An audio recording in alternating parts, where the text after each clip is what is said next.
Maithili express की शानदार प्रस्तुति।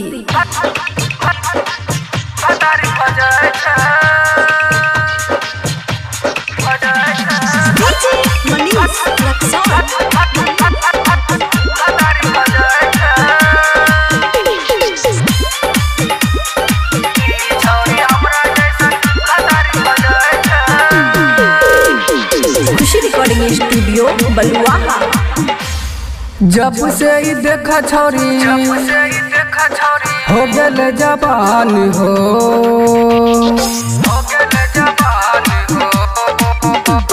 जब से ही देखा छोरी हो गल जबान हो। छोटे छोटे टिकुला रहे हो गल अब आम हो। बियाह करे खातिर यो हो छोरी काने छे। ई छोरी हमरा जैसन भतारी खोजै छै। ई छोरी हमरा जैसन भतारी खोजै छै। जब से ही देखा छोरी हो गल जबान हो। छोटे छोटे टिकुला रहे हो गल अब आम हो। बियाह करे खातिर यो हो छोरी काने छै। ई छोरी हमरा जैसन भतारी खोजै छै। ई छोरी हमरा जैसन भतारी खोजै छै।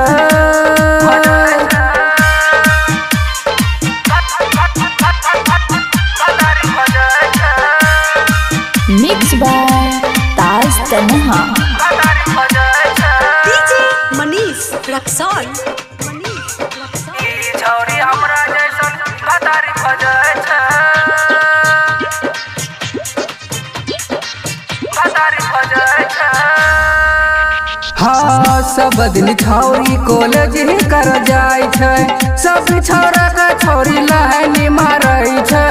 सब छौरा का छोरी लाइन मारै छै।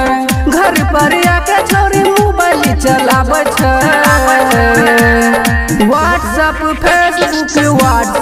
फेसबुक पर भतारी खोजै छै। सब छौरा का छोरी मुँह सनकाबै छै।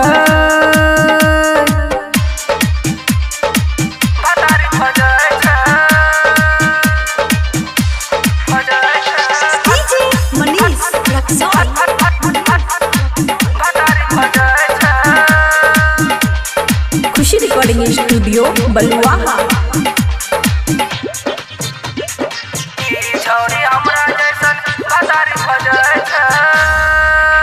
हाँ, शहर समझे पूरा भागलपुर वाला बोले। गे छोरी हमरा से बिहा कहूँ कॉले। गे छोरी हमरा से बिहा कहूँ कॉले। खगड़िया बेगूसराय पटना वाला फोन करे। दरभंगा सिपौल पूर्णिया वाला जारे। तोहरे पे मारे सब छोरा कहे हमरा से बिहा कॉले। खुशी रिकॉर्डिंग स्टूडियो बलुआहा।